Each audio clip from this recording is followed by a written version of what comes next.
I have no education, no job, and no income. Nowadays, with many companies closing down, it's difficult to find work, even for delivering takeout. I don't know what else I can do in this vast city of Beijing. The man in the video shares his surprise at the desolate state of these physical stores, questioning how the owners manage to survive even without customers. Workers, mass staff leave the city, return to their homeland to find new jobs and new life. 이 비디오의 남자는 베이징 출생인 베이징 원주민들에게 삶이 어려워졌다고 표현합니다. 그는 다음과 같이 말합니다.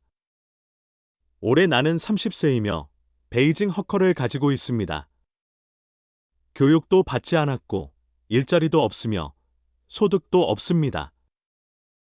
아내와 아이도 없고 의지할 노인도 없으며 심지어 사회 지원 자격도 얻을 수 없습니다. 요즘에는 많은 회사가 문을 닫아서 심지어 테이크아웃 배달을 하는 것조차 일자리를 찾기 어렵습니다. 전기 자전거를 살 여유가 없어서 디디, 라이드 헤일링 서비스에 가입할 수 없습니다. 또한 나의 울링 hon광 차량도 자격 요건을 충족시키지 못합니다. 베이징이라는 거대한 도시에서 더 이상 어떻게 해야 할지 모르겠습니다. 우리와 같은 평범한 베이징 원주민들은 받아들여지지 않는 것 같습니다.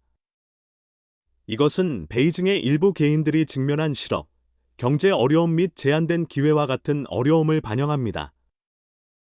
연설자는 다양한 요인으로 인해 특정 직업이나 사회 지원 프로그램에 액세스하지 못하는 노력을 강조합니다. 전반적인 어조는 도시의 경제적 어려움에 직면한 무력감과 좌절감을 시사합니다. 집을 사려고 하는 사람들의 수가 현저히 감소하고 있습니다. 이전에는 어떤 조치를 취할지에 대한 다양한 망설임이 있었지만 이제는 기본적으로 비슷한 목소리가 거의 들리지 않습니다.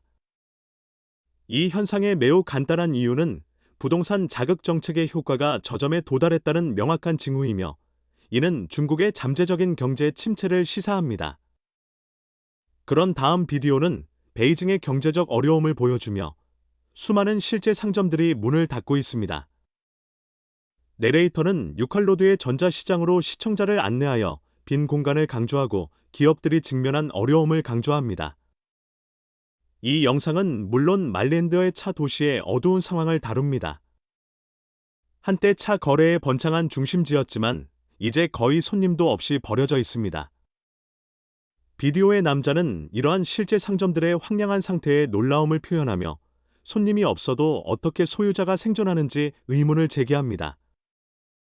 그는 베이징이 직면한 전반적인 경제적 어려움을 강조하며 분식거리의 50%의 레스토랑이 문을 닫고 있는 상황 및 폐점으로 인해 예상보다 더 적은 상점을 찾아야 하는 청소 직원들의 어려움도 강조합니다. 뿐만 아니라 비디오는 이전에 작은 한국으로 알려진 베이징의 왕징 지역에서 한국인 인구의 감소를 논의하며 약 20만 명의 한국인이 베이징을 떠났다고 시사하고 있습니다. 이 비디오는 한국인을 포함한 외국 국적자들이 베이징을 떠나 도시의 국제적 특성에 영향을 미치고 있다는 경향을 시사합니다. 이것은 공항입니다. 정기 및 수도 부서에서도 직원이 부재한 것을 강조합니다. 공항의 세관 담당자와 다른 직원들은 상대적으로 활동이 적어 보입니다. 비디오는 특히 영국 및 미국에서 도착한 항공편에서 여객수가 현저히 적은 곳에서 세관 신고 및 이민 절차에 참여하는 사람이 부족함을 보여줍니다. 내레이터는 공항의 황량한 상태에 놀라움을 표현하며 근무 중인 직원을 제외하고는 거의 아무도 존재하지 않는 더 넓은 대기실을 소개합니다. 이것은 지난 과거에 관찰된 분비는 장면과는 대조적으로 공항 운영의 중대한 둔화를 강조합니다. 중국 본토는 경제적으로 침체하고 있으며 부동산 회사는 붕괴하고 주식시장과 환율은 하락하고 있습니다. 중국 공산당 당국은 힘들기를 견디기 위해 띠를 조이라고 주장하고 있습니다. 리아오닝 출신의 장 씨는 우리 평범한 사람들은 오랜 시간 동안 새해를 기대하지 않았다고 말하며 상황을 끔찍하게 묘사했습니다. 당신의 시민들은 공산주의를 실현하고 공동 번영을 나눠야 하는데 이 모든 것은 속임수입니다. 부패한 관료들은 모두 부유해졌고 이제 우리에게 어려움을 견디게 하려고 합니다. 우리는 당신이 목격한 그날 이후로 좋은 날을 보지 못했습니다. 좋은 날. 우리는 그런 날이 없었습니다. 중국 본토의 미디어인 황 씨는 중국 본토의 경제 위기가 심화되고 사회 불안을 일으킬 수 있다고 말하고 있습니다. 상황은 낙관적이지 않으며 현재의 정책이 개선되지 않는다면 실업이 급증하고 많은 사람들이 식료품을 어렵게 구할 것입니다. 사회는 불안정한 상태로 진입할 수 있습니다. 텐진에서 상업 활동을 하고 있는 사업주인 펑 씨는 중국의 경제가 날이 갈수록 악화될 것으로 믿으며 사람들이 소비에 망설이고 있다고 생각합니다. 그들은 그냥 벨트를 조이고 겨우 버티려고 할 뿐입니다. 그는 2023년에는 다양한 산업에서 많은 파산 사례가 발생할 것으로 예상됩니다. 대부분의 업종이 축소되어 돈을 벌기 어렵습니다.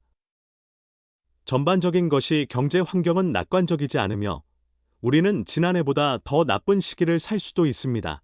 라고 말했습니다. 중국의 신에너지 자동차 기업은 중국 공산당의 장기간 보조금 지원을 받아 전기 자동차에 저렴하고 빠른 수출 성장을 이루어냈습니다. 그러나 중국 전기 자동차의 품질과 디자인은 널리 비판을 받고 있습니다. 한 대의 차량 정비공은 중국 전기 자동차의 디자인을 의문하며 왜 전지가 가장 낮은 위치에 배치되는지 궁금해하고 있습니다. 그는 이 디자인을 비판하며 도로에서 장애물이 발생한 경우 심각한 결과로 이어질 수 있다고 제안했습니다. 그는 스스로 촬영한 비디오에서 국내 생산된 전기 자동차를 비판했습니다. 다시 한번 디자이너들을 비판하려고 합니다. 나는 이 문제를 전혀 이해하지 못합니다. 왜 그가 이렇게 디자인했는지 묻고 싶습니다. 라고 말했습니다. 기계공은 하이브리드 자동차를 예로 들어 차량의 배터리가 샤시의 가장 낮은 위치에 있는 이유를 이해하지 못한다고 표현했습니다. 이것은 배터리 연소 사고를 초래할 수 있는 가능성이 크기 때문입니다. 그는 더 나아가 전통적인 가솔린 자동차는 연료 탱크와 모든 후방 부품을 프런트 샤시보다 낮게 배치하는 것을 알고 있습니다. 다시 말해, 앞에 큰 바위가 있으면 그것은 먼저 서브프레임에 부딪혀 차량을 감속시킵니다. 배터리가 가장 낮은 위치에 있다면 그게 위험하지 않을까요?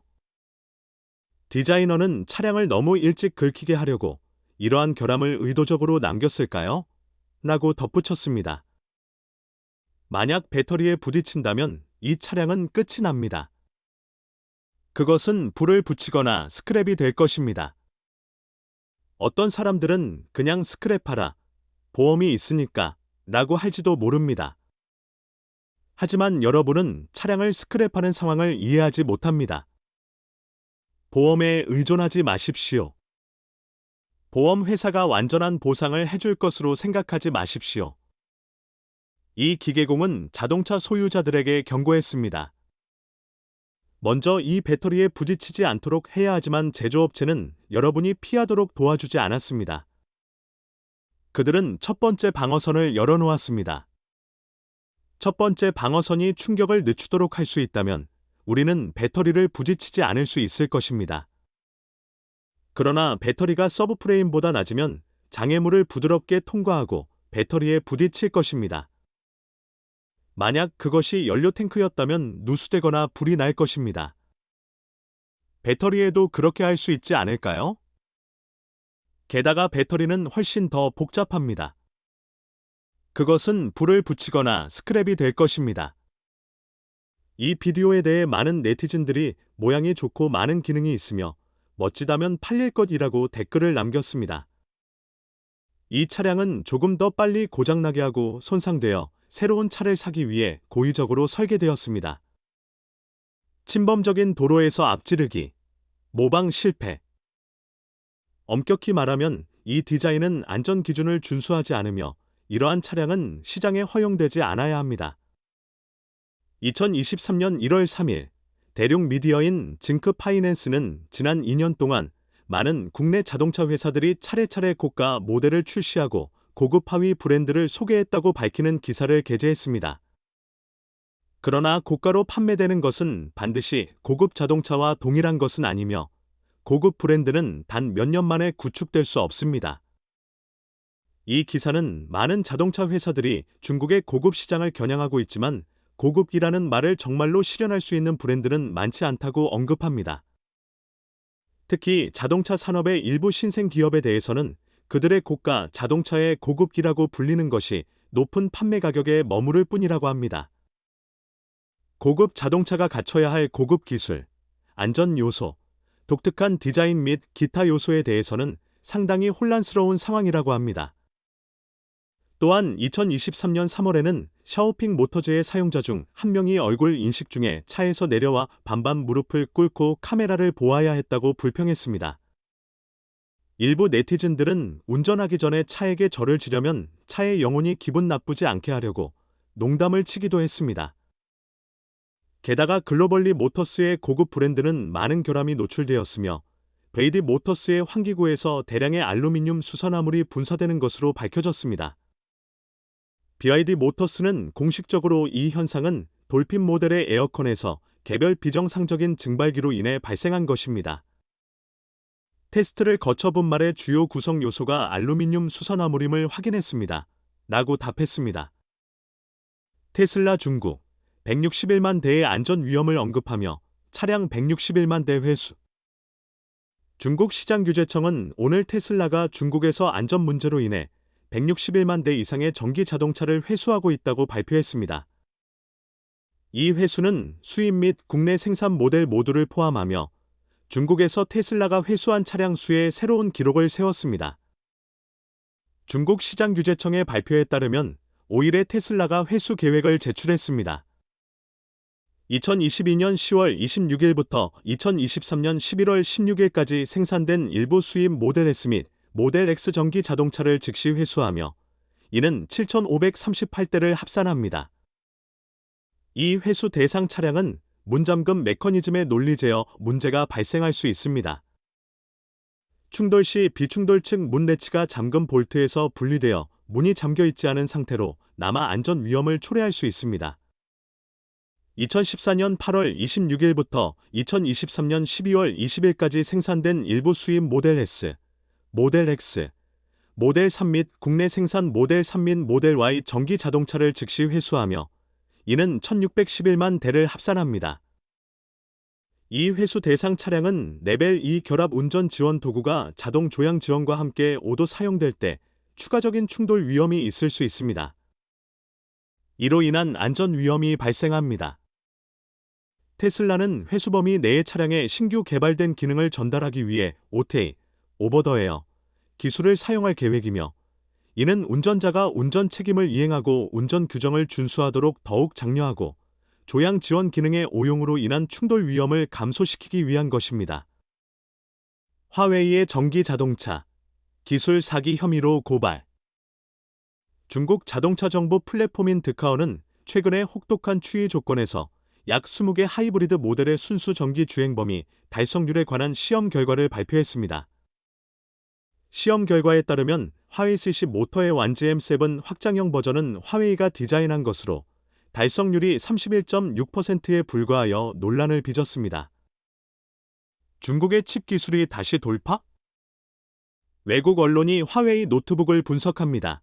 대만에서 생산된 5나노 미세 칩. 작년 8월에 화웨이는 SMIC 7나노 프로세서를 사용한 메이트 60 프로 스마트폰을 발표하며 미국과 중국에서 큰 반향을 일으켰습니다. 화웨이의 기술적 돌파를 평가하기 위해 영국 기업 테킨사이츠는 화웨이의 최신 노트북인 칭윤 L540을 해체하여 2020년 셋째 분기경에 TSMC의 5나노 공정을 사용한 키린 9060 프로세서를 발견했습니다. 블룸버그에 따르면 이 칩은 미국이 화웨이에 제재를 가하고 TSMC가 화웨이에 대한 공급을 차단한 2020년에 TSMC가 생산한 것으로 화웨이가 이 프로세서를 3년 이상 전에 어떻게 획득했는지는 아직 명확하지 않습니다. 보고서는 2019년부터 미국 엔터티 리스트에 등재된 화웨이가 TSMC가 화웨이의 주문을 받지 않기 시작한 2020년 이전에도 중요한 반도체를 비축하고 있었음을 시사하고 있습니다. 이에 관해서 블룸버그는 화웨이와 TSMC 대표에게 연락을 취했지만 양쪽 모두 즉각적인 의견을 제공하지 않았습니다.